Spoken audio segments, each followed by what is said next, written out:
एक secular state के अंदर सब बराबर है, तब भी आपने बनाया। और बड़ा झूठ क्या है कि 30 करोड़ मुसलमान माइनॉरिटी में है और 50,000 पारसी भी माइनॉरिटी में है और 2.5% सिख भी माइनॉरिटी में है। तो यह सवाल नहीं उठना चाहिए कि पहले तो सेकुलर भारत में यह बना क्यों, और बना तो फिर इसकी क्या परिभाषा थी। अब आप परिभाषा नहीं बता पा रहे तो आरटीआई में सरकार ने कहा हमारे पास इसका कोई रिकॉर्ड नहीं है। और उसके बाद जो जघन्य अपराध हुआ जिसकी तरफ मैं आपकी निशानदेही चाहता हूं, आपके माध्यम से चाहता हूं, इस ऑर्डर के कारण देश भर में जहां जहां भी ये 5 कम्युनिटी रहती हैं ये माइनॉरिटी में है। उसका जमीन पे क्या हो रहा है कि लक्षद्वीप नाम की एक जगह है, वहां 2% हिंदू हैं, 98% मुसलमान हैं। लेकिन इस आदेश के तहत 98% मुसलमान वहां अल्पसंख्यक हैं, माइनॉरिटी में हैं, और 2% हिंदू मेजॉरिटी में है। कश्मीर में जो माइनॉरिटी में हिंदू है वो मेजॉरिटी है, और वहां जो मेजॉरिटी में मुसलमान है वो माइनॉरिटी में है। मेघालय में 11% हिंदू है और 89% क्रिश्चियन है, लेकिन 11% हिंदू जो है वो मेजॉरिटी में है। ऐसे देश में 8 राज्य हैं जहां हिंदू माइनॉरिटी में है, लेकिन इस आदेश के तहत वो मेजॉरिटी में है। और हुआ क्या कि 93 से लेकर 2020 तक हजारों करोड़ों अरबों रुपया मेरे और आपके टैक्स का और हमारे मंदिर पे चढ़ने वाले पैसे का भी सरकार ने सदुपयोग किनको किया? इस झूठे माइनॉरिटी करेक्ट कमीशन के अंदर आने वाले तमाम लोगों में, उसमें भी सिर्फ मुसलमान, क्योंकि इस देश में सिखों को कोई अनुदान नहीं चाहिए, पारसियों ने कभी कोई मांग नहीं मानी, उनको कोई जरूरत नहीं थी। तो आपने 93 से लेकर 2000 तक इलीगल तरीके से, गैर कानूनी से इस देश के सेकुलरिज्म मूल भावना के खिलाफ जाके, इस देश की संविधान के खिलाफ जाकर के एक राष्ट्र के नागरिक के बीच में आपने भेद किया और अरबों खरबों रुपया दे करके आपने मुसलमानों को अपीज करने की कोशिश की, उनको बहलाने फुसलाने की कोशिश की। और आपने कहा कि भाई ये जो अरबों खरबों रुपया पिछले 50-60 सालों से गैर जरूरी तौर पे गया है, इसका जिम्मेदार कौन है? अगर पंजाब में हिंदू माइनॉरिटी में है तो माइनॉरिटी की तमाम स्कीम उनको मिलनी चाहिए, कश्मीर में मिलनी चाहिए, मेघालय में, मणिपुर में, नागालैंड में मिली, लेकिन नहीं मिली, वो भी वहां की मेजॉरिटी ने खाई। क्या यह सवाल उठाना राष्ट्रवाद के खिलाफ है? क्या यह सवाल उठाना मुसलमानों के खिलाफ है, इस्लाम के खिलाफ है? लेकिन हम नहीं बोलते। हम इसलिए नहीं बोलते कि हमारा जो पूरा समाज है वो किसी लालच में है, कोई हमारा नुकसान ना हो जाए ये सवाल उठाने से। अरे सनातनियों, आप मानते हो मृत्यु एक ही बात आती है, दुनिया की कोई ताकत उस मृत्यु को आपसे रोक नहीं सकती, कोई विकास, कोई ताकत नहीं रोक सकती। और आज कोरोना वायरस ने पूरी दुनिया में तय बता दिया कि पूरी दुनिया में जिनका स्वास्थ्य सेवाओं में नंबर 2 थे, पूरी दुनिया में नंबर 2 थे, उनके यहां स्वास्थ्य सेवाएं इतनी भयानक थी, उस इटली का सफाया हो गया। और दुनिया का सबसे ताकतवर देश अमेरिका, लाखों लोग मरे हैं उनके यहां, रोक नहीं पाए। यह आप ही का पुरुषार्थ है कि तमाम सरकारें आने के बाद भी गली गली, मोहल्ले मोहल्ले, छोटे छोटे जो कार्य कर रहे थे, उनके कारण आज भी सनातन बचा रहा, और जिसके चलते आज भी भारत में मौतों का सिलसिला उतना बड़ा नहीं है जितना पूरी दुनिया में हुआ है। इसलिए मैं कहता हूं, सच को सच बोलिए। अध्यापक जब अपने कर्तव्य का पालन करेगा तो ऐसा विद्यार्थी पैदा करेगा जो चंद्रगुप्त बनेगा। हम आचार्य चाणक्य की तस्वीर न लगाएं, आचार्य चाणक्य बनने की कोशिश करें। अगर आप सच मानो में ईमानदारी से अपने दिल पे हाथ रखें कि क्या हमने चाणक्य बनने की कोशिश की, हमने भगत सिंह बनने की कोशिश नहीं की, हमने छत्रपति महाराज शिवाजी बनने की कोशिश नहीं की, हमने बोस बनने की कोशिश नहीं की, हमने विवेकानंद बनने की कोशिश नहीं की, हमने सावरकर बनने की कोशिश नहीं की। हां, इनकी तस्वीर कहीं कहीं लटकी नजर आती है ताकि लोगों को हम यह धोखा दे सकें कि देखिए हम इन्हें मानते हैं। हमने अपना चरित्र नहीं बनाया, क्योंकि सब कुछ सुविधा हमें इसी दौर में चाहिए थी। और किसी भी राष्ट्र के निर्माण में सत्ताओं से कई हजार गुना भूमिका अध्यापक की होती है। हम सबको अपनी भूमिका ईमानदारी से निभानी चाहिए। कोई देखेगा हमें, कोई हमें क्या कहेगा, कोई हमें महान कहेगा नहीं कहेगा।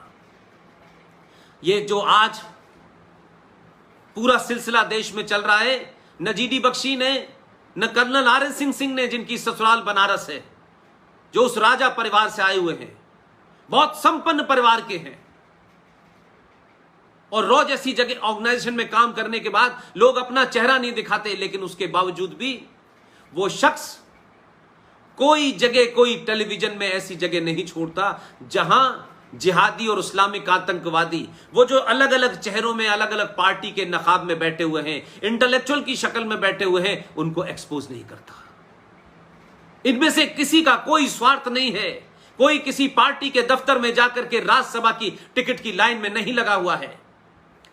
तो बात मेरी कहीं भी जा रही हो, देश भर में जहां जहां अध्यापक हैं, मैं नहीं कह रहा कि सारे अध्यापक ऐसा नहीं कर रहे हैं, लेकिन अगर इस देश में 5% अध्यापकों ने आचार्य चाणक्य की भूमिका इख्तियार कर ली, तो ये जो बौने हैं, जिनके पूर्वजों ने तलवार के जोर पे शलवार पहनी और धर्म छोड़ के मजहब में चले गए, 2 रुपए किलो चावल के लालच में जिन्होंने धर्म जैसे चीज को छोड़ करके मजहब जैसी बौनी चीज को इख्तियार कर लिया, ये बौने आज आपको डरा रहे हैं। ये बौने आज भारत को तोड़ने की बात करते हैं। ये बौने भारत के संविधान को शपथ लेकर के इस्लामिक देशों को चिट्ठी लिखते हैं। ये शाह वली उल्लाह की तरह अहमद शाह अब्दाली को यहां बुला करके इस्लाम को खतरे में बता करके हमला कराने की मानसिकता रखते हैं। ये इसलिए हो रहा है कि आप बौनों के सामने झुक गए हैं। दुनिया में सरकारें आएंगी जाएंगी, पार्टी बनेगी बिगड़ेगी, लेकिन राष्ट्र हमेशा रहेगा, और राष्ट्र को बचाने की जिम्मेदारी अध्यापक की होती है, चाणक्य की होती है।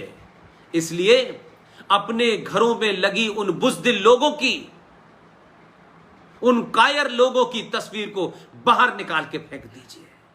अपने बच्चों को आप स्कूल में नहीं पढ़ा सकते, क्योंकि बाध्यता है, सरकार के नियम का पालन करना है, लेकिन शिक्षा के 8 घंटे के बाद भी जो बाकी घंटे हैं उसमें तो सच बता सकते हैं, जगह जगह बचा सकते हैं। आपके यहां तो बनारस हिंदू विश्वविद्यालय के बाहर जो 80 घाट है उस पे बैठ करके भी चिंतन मनन हो सकता है, लंका पर भी बैठ के चिंतन मनन हो सकता है, और 80 घाट के बाहर जो चाय की दुकान है उस पे भी हो सकता है।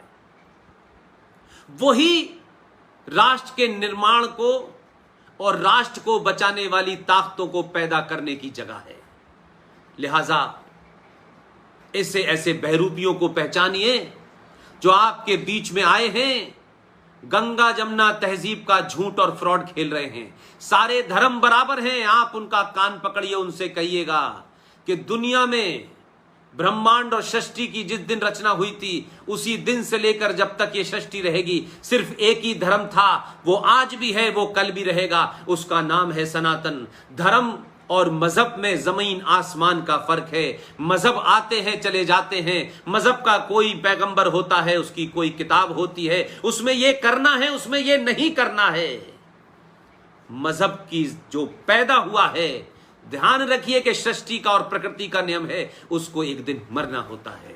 अकबर ने भी एक मजहब शुरू किया था, वो भी मर गया। लिहाजा सोशल साइंस फैकल्टी के तमाम मेरे वो साथी, तमाम मेरे वो युवा दोस्त, मेरी बातों को आप फेस वैल्यू पे मत लीजिएगा। मैं जिन बातों का जिक्र करता हूं तथ्यों के साथ करता हूं, इसलिए आप लोग वो किताबें पढ़िए, वो चीजों का रेफरेंस दीजिए, और चौराहे चौराहे गली गली जो लोग आपको झूठ बोल रहे हैं, आप उनका गलेबान पकड़िए और कहिए मूर्ख बनाना बंद करो।